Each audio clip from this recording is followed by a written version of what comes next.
Jeremias capítulo 32.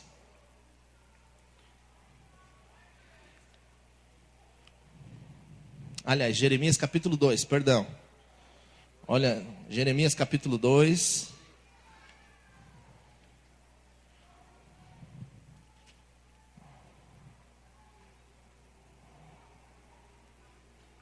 Está lá na lousa.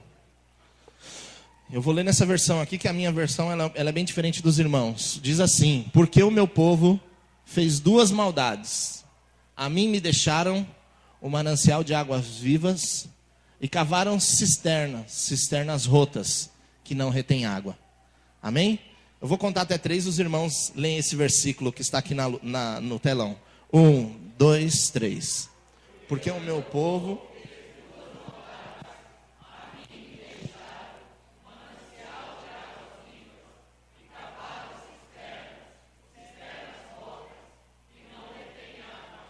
Amém. Jeremias, nesse texto, ele está falando sobre o pecado de Israel, o pecado de Judá, propriamente dito.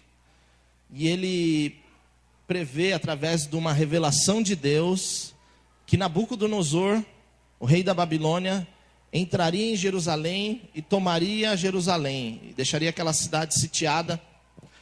E Deus vai explicar que foram essas as duas maldades do povo de Deus. Primeira maldade, o povo deixou a Deus. E depois começou a cavar para si cisternas. Interessante que Deus usa uma expressão linda nesse texto, né? Ele fala: o meu povo me deixou, eu que sou manancial de águas vivas. E começaram a cavar para si cisternas. Só que essas cisternas estavam rachadas e não retinham água.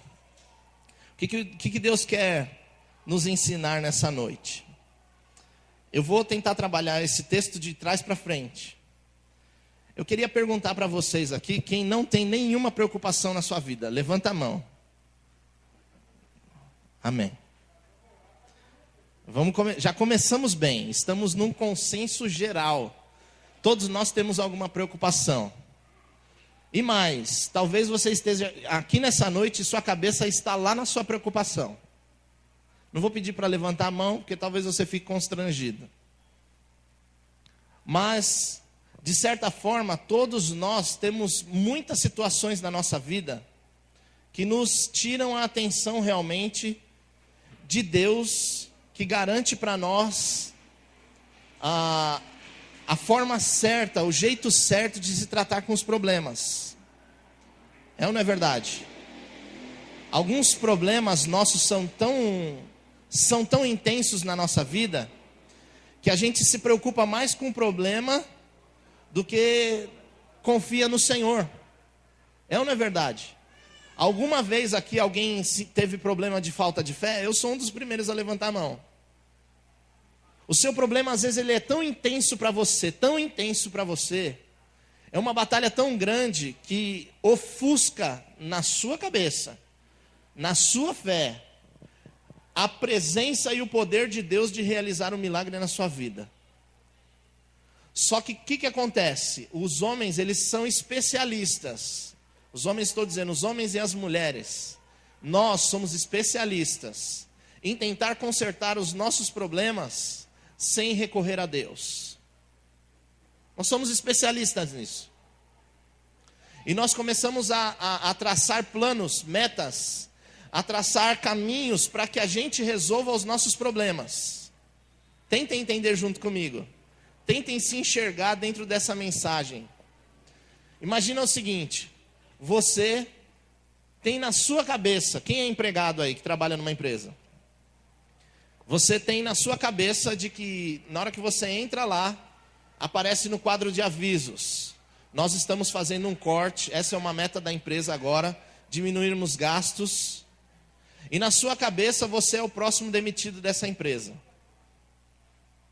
Lógico, isso vai te tirar um pouco o sossego. Quem é empresário aqui? Tem alguns empresários. Quem trabalha por conta própria aqui? Ok. Quando você abre o jornal e você vai no setor de economia, e começa a olhar e perceber que a economia só está declinando, em decorrência de uma série de coisas, a corrupção, o descrédito, o dólar e tantas coisas, você, ao invés de falar assim, eu vou descansar o meu coração, você começa a traçar um plano B, um plano C, um plano D, para que quando aquilo acontecer, você realmente esteja colocando em tudo que está do seu lado, as coisas que estão te circundando, você colocar a sua segurança nessas coisas. Isso é normal, eu não estou dizendo para você que isso é errado. Eu só estou dizendo para você que nós somos especialistas em fazer isso. Existe gente que é especialista master. Por exemplo, o casamento dele está dando errado, ele já pensa num plano B. Vou largar da minha mulher e vou casar com outra. Esse é o plano B dele. Né? A mulher também. Esse marido já não presta mais, eu vou largar e vou não sei o quê. O homem é especialista nisso.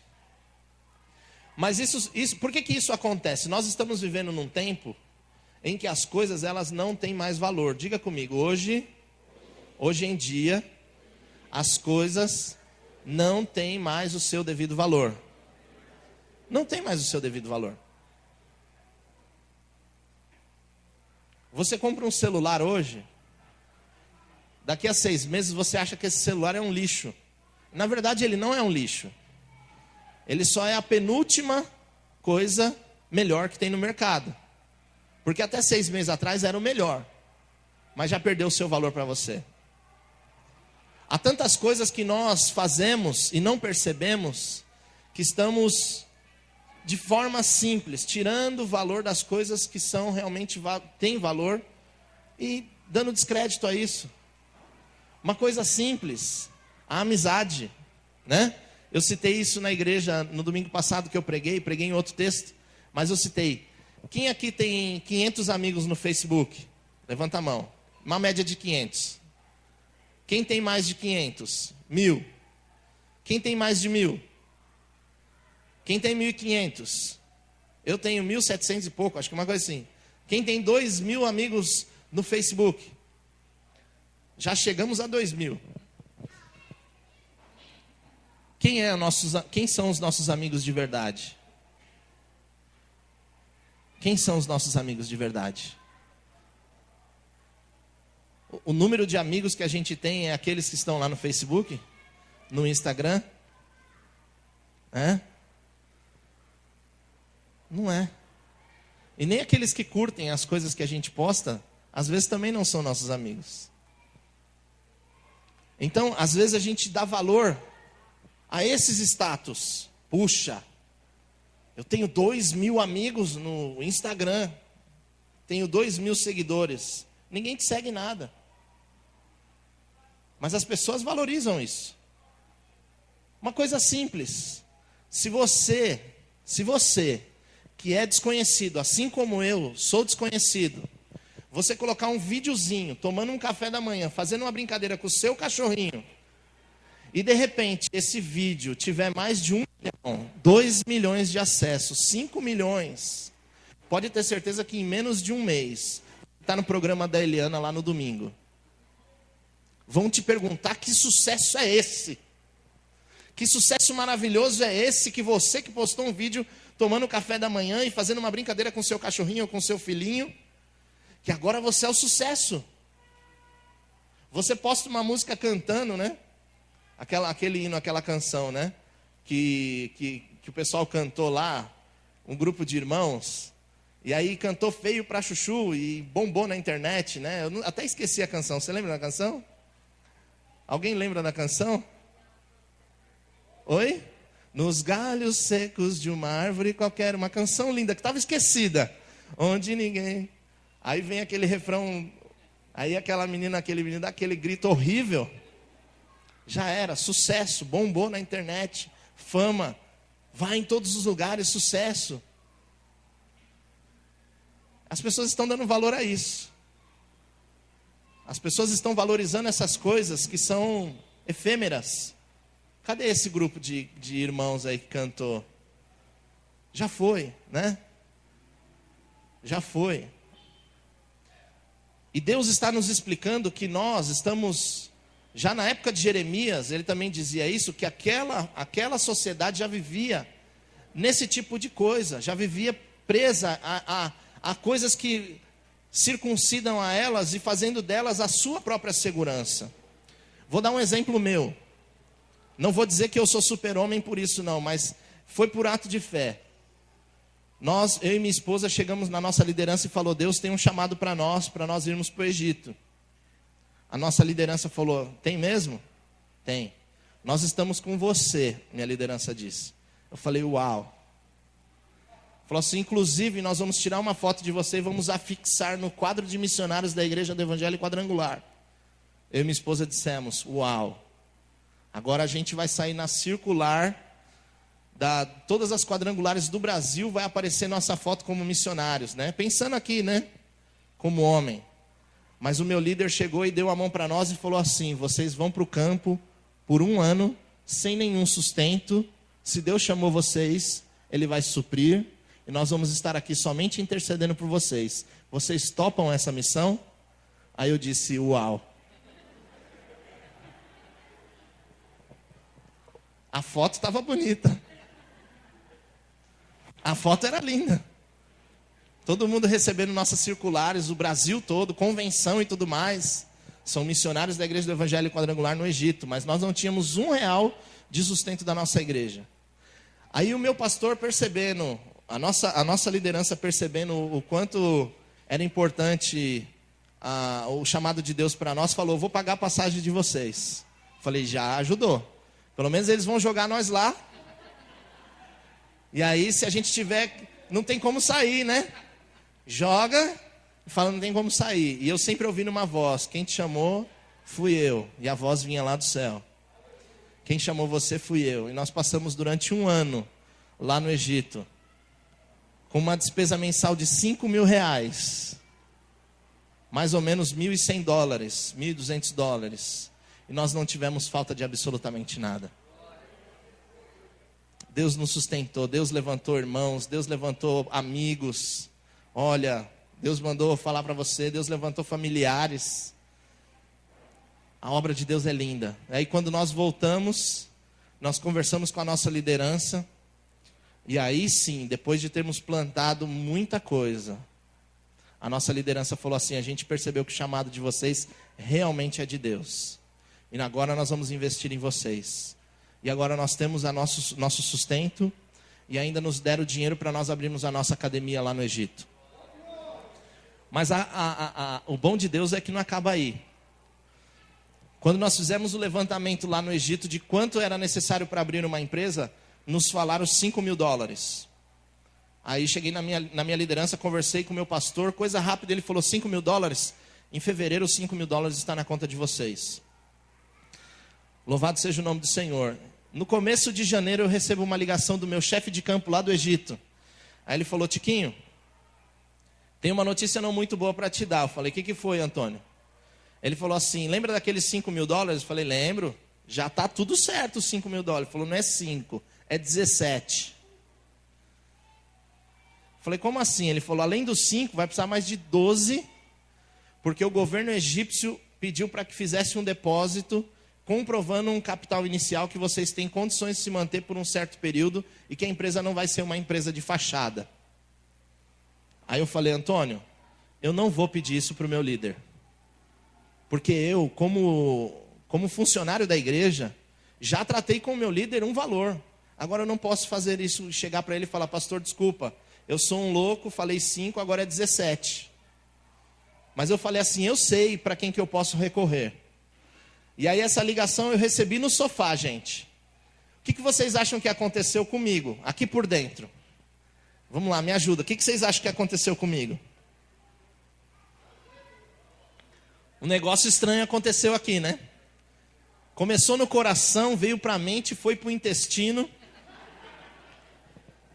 Mas eu fiz a seguinte oração, sentado no sofá. Eu falei: eu não vou levantar daqui, não vou dobrar meu joelho, não vou fazer nada, porque esse negócio quem escolheu para mim foi Deus. Eu falei: Papai do céu, igual eu fazia oração quando era criança: Papai do céu, o Senhor é que me chamou desse negócio. E eu confio em Ti, mais do que todas as coisas na minha vida.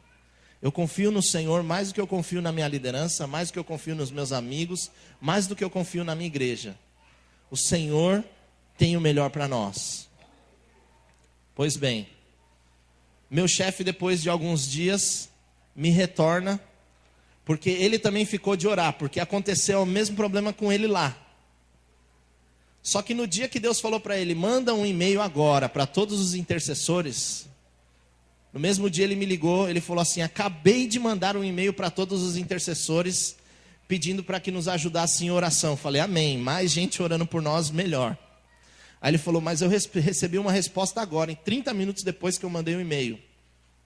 Falei, qual a resposta? O TED, você conhece o TED? Falei, conheço, ele é o líder da CEPAL, que é uma agência missionária, que não é ligado à minha igreja, não é ligado, é ligado à igreja batista, e nem são batistas diretamente, eles são uma agência separada da Batista, porque a Batista tem a agência deles propriamente dita. Eles doaram para nós não só 12, mas doaram 13 mil dólares. Em 30 minutos que o meu chefe mandou o e-mail voltou falando assim, eu estou depositando dinheiro agora na conta de vocês. E ainda vou dar mais $1.000 para abençoar a vida dos missionários em relação a estudo de línguas. Então, quando Deus nos chama, quando Deus nos convoca, quando Deus fala, coloca a sua confiança em mim, a minha e a sua conta, se é que é a nossa necessidade, se a nossa necessidade é a conta, ela vai ser paga pela tesouraria do céu. Ela vai ser paga lá para o tesoureiro do céu. Deus só vai falar assim, ó. Anjo fulano de tal, Gabriel, Miguel, sei lá, Ariel, Omo, sabão em pó, não sei o nome do anjo. Vai falar, pode fazer a transferência agora. Esse é o Deus que a gente serve. E quando não, eu recebo ligações, por exemplo, de alguns amigos, ou uma mensagem no WhatsApp, e aí, tudo bem? Ah, tudo bem, né? Então, você está precisando de nada não? Ah, Deus sabe, né? Então eu preciso te ofertar na sua vida um valor X. E era exatamente o valor X que nós estávamos precisando para aquele mês. E esse homem que fez isso está entre nós. Alguém tem dúvida quem é? Alguém de vocês estão na dúvida? Foi o pastor que fez isso. Então, Deus não vai deixar com que a gente se perca quando a gente coloca a nossa confiança totalmente nele. E se você perceber o que o texto diz, o texto é muito lindo. E ele diz o seguinte, os homens me deixaram a mim, que sou fonte, manancial de águas vivas. O que é isso? Não é que a água tem boca, fala, tem ouvido e ouve, não é nada disso. É como se você vai numa fonte. Quem já foi numa fonte mesmo? Fonte. Não aquela construída pelo homem, mas aquela fonte que está lá no meio do mato. E a água não para de jorrar. A água não para de jorrar. Eu já tive a oportunidade de ir em algumas, mas duas, na minha memória ficou muito clara. Meu tio tinha um sítio. E ele falou assim, vamos buscar água comigo lá na fonte? Eu falei, vou, né? Aí eu nunca tinha ido numa fonte. Eu era uma criança, tinha uns 10, 12 anos. Na hora que eu imaginei que eu ia chegar lá, ter uma fontezinha, a aguinha jorrando assim, né? Aí eu cheguei, e aí eu comecei a ver aquelas bolhas assim, saindo da terra assim. Falei, uau, a água sai daí? Pensei que a água só saía da torneira. Aí ele falou, não, a água sai daqui. E essa água nunca acaba. Falei, uau, que lindo. E a outra vez foi justamente uma vez que eu cheguei diante de uma fonte de água viva também assim, linda. E aí eu tive a oportunidade de colocar a minha mão, aquele dia quente, e beber daquela água. E o gosto daquela água naquela fonte era incomparavelmente melhor do que uma água Perrier que talvez eu e você possamos comprar por 10, 15, 20 dólares. Aquela água que estava ali, feita por Deus, água viva que Deus criou, é muito melhor do que o que a gente pode fabricar ou refazer. E Deus diz o seguinte, vocês homens, nós homens, estamos construindo para nossas externas. E nós fazemos isso. A nossa segurança às vezes está no meu plano de saúde, no seu plano de saúde. A minha confiança está no meu trabalho, no seu salário, no meu salário. A nossa confiança às vezes está numa amizade. E Deus diz, tudo isso são cisternas que não retêm água.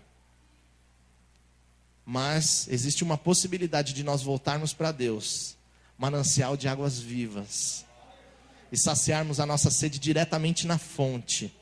Diretamente na fonte. E se você quiser mergulhar nessa fonte, você pode mergulhar, que a água não vai acabar não. Mas começa a pensar agora, coloca no seu coração, começa a pensar, aonde está a sua segurança? Aonde está a sua segurança? Se sua vida desse uma mudada de 180 graus, porque às vezes a gente fala 360, só que 360 volta para o mesmo lugar, né? 360, voltou para o mesmo lugar.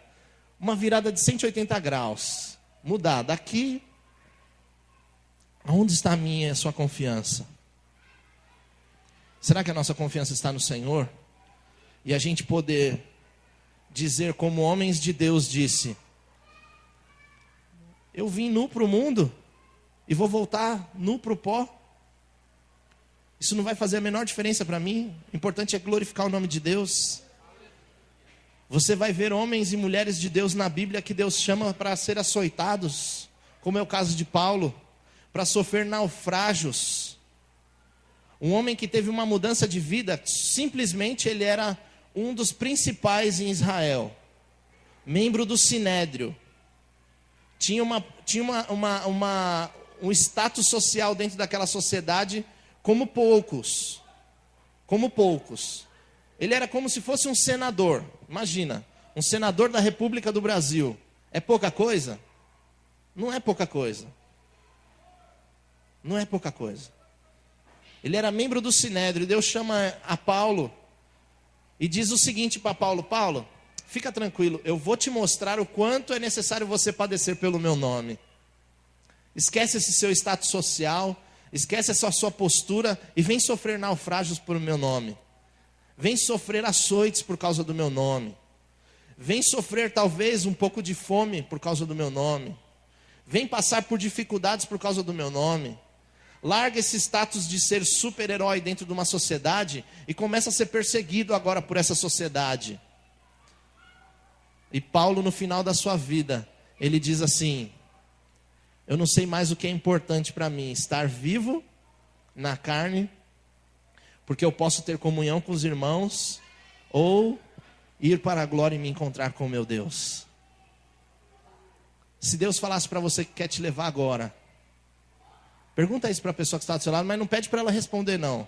Fala: e se Deus quisesse te levar agora?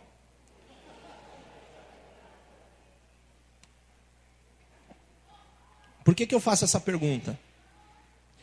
Porque eu fui num evento, eu estava conversando isso com o pastor André, e o pastor da igreja disse assim: e se Deus dissesse para você que vai te levar agora? Quem tem medo da morte aqui? Todo mundo levantou a mão. Aliás, ele fez a pergunta contrária: quem aqui não tem medo de morrer? Né? E aí eu fiquei com vergonha, e eu fui com a galera, né? Fui com a galera. Mas eu só não fiz o contrário porque talvez eu ia causar um constrangimento para aquele pastor e naquela multidão que estava naquela reunião. Mas eu não tenho medo de morrer não, igreja. Nenhum. E eu estava falando isso para o pastor André, ele falou também: não tenho, Tiquinho. Não tenho medo de morrer. Talvez eu tenha receio de como eu vou morrer. Ok. Mas se hoje chegasse a minha hora, se hoje chegasse a sua hora, eu só vou dizer para você coisas que tem separado para você.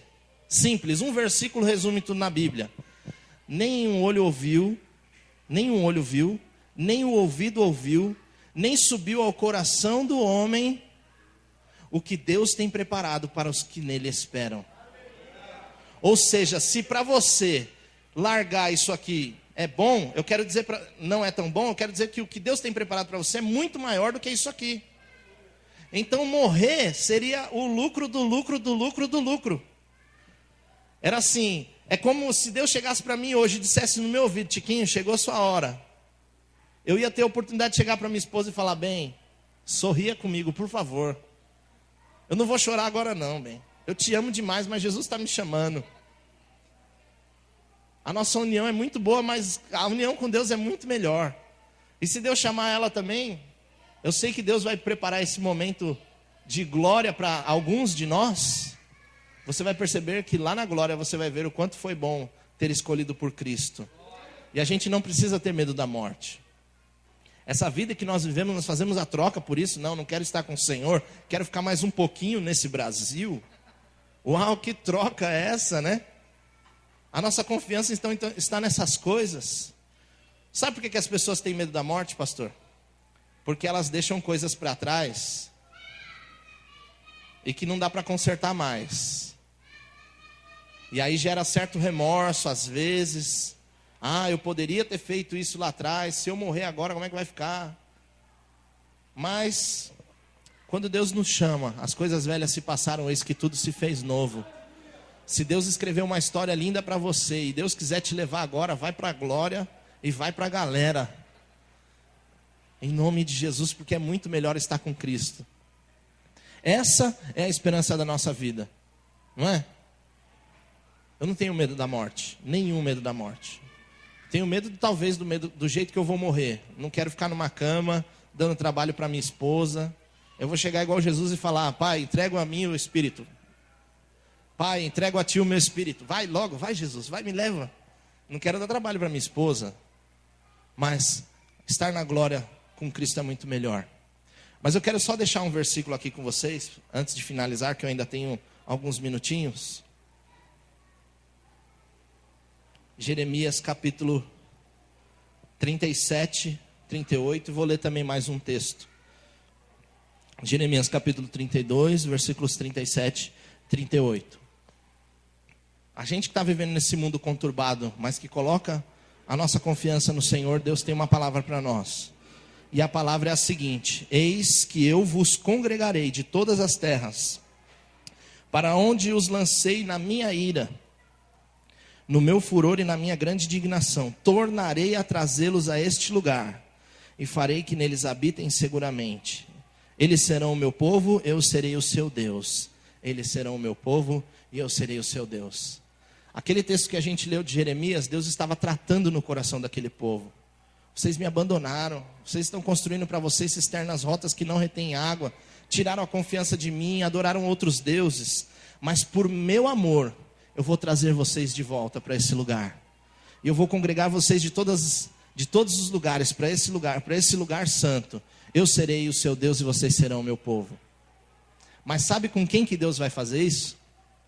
Será que Deus fez com todo mundo que estava lá no capítulo 2? Faz assim com o dedinho. Não.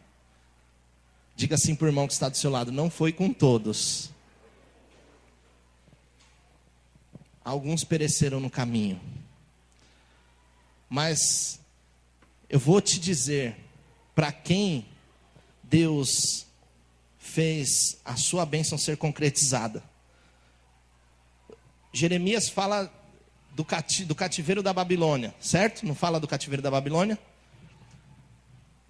É mandado lá para a Babilônia algumas pessoas, dentre elas alguns homens ilustres da Bíblia. Um deles é Daniel. E tem 3 amigos de Daniel. Quem lembra o nome desses amigos? Sadraque, Mesaque e Abednego. Esses meninos foram lá para a Babilônia. Foram levados cativos para a Babilônia.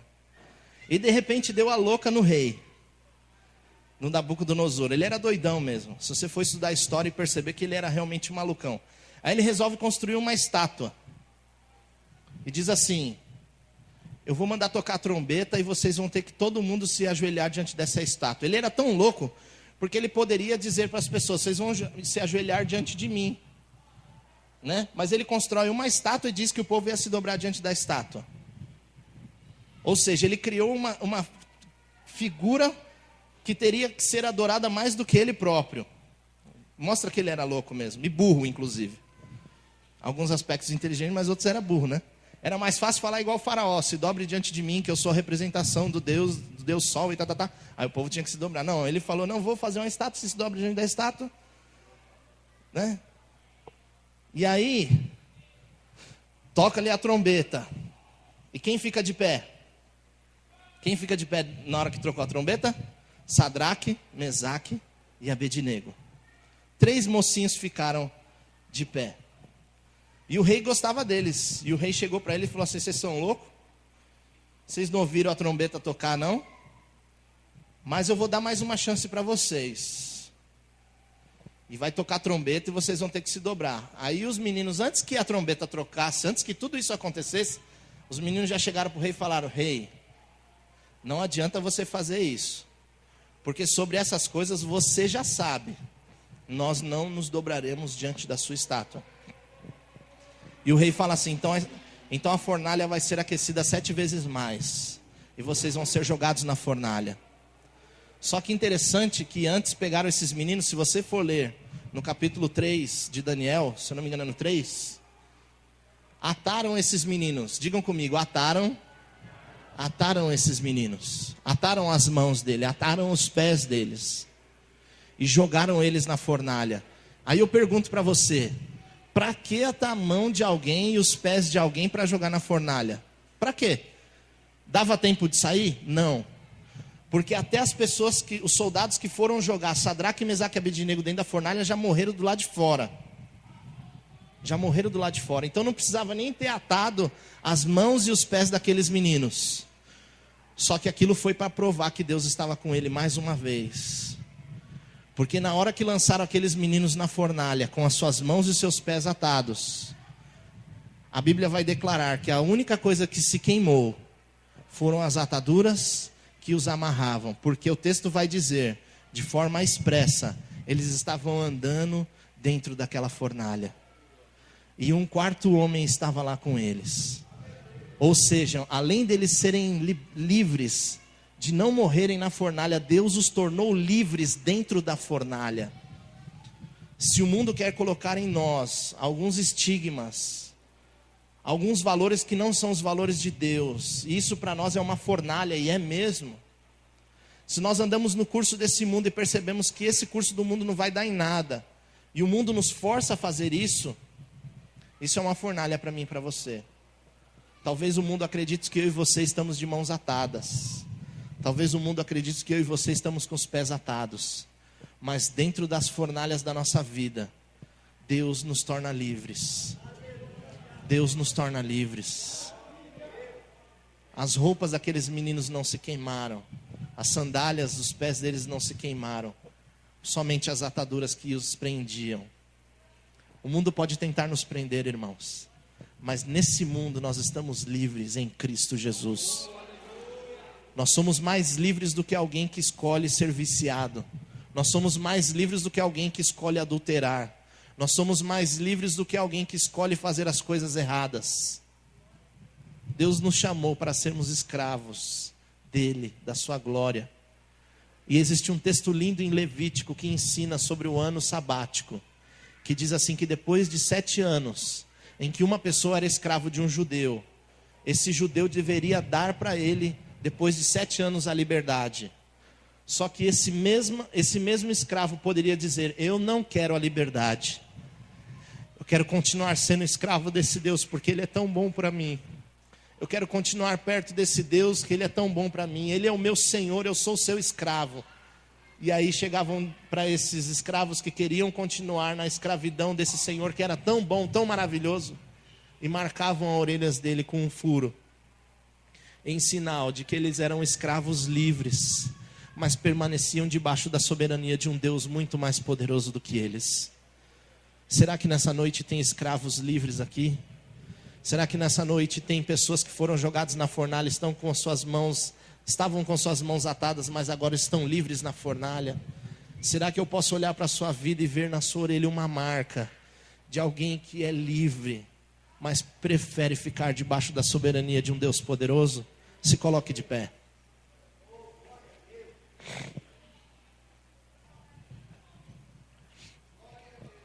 Deus não chamou a igreja para fazer riqueza na terra.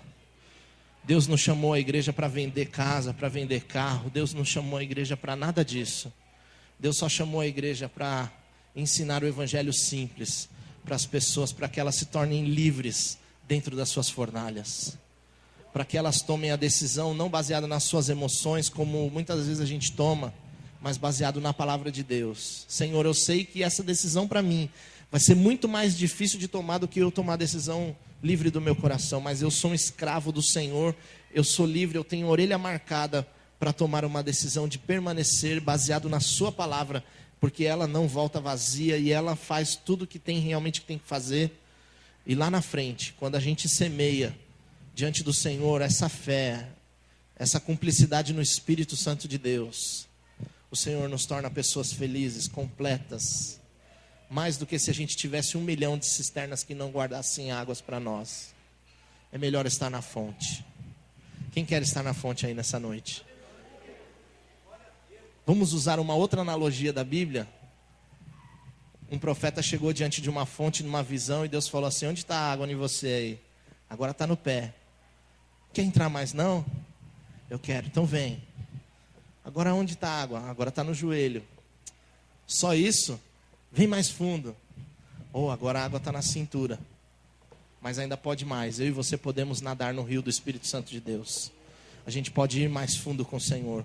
Conheçamos e prossigamos em conhecer a Deus, como foi lido aqui no texto.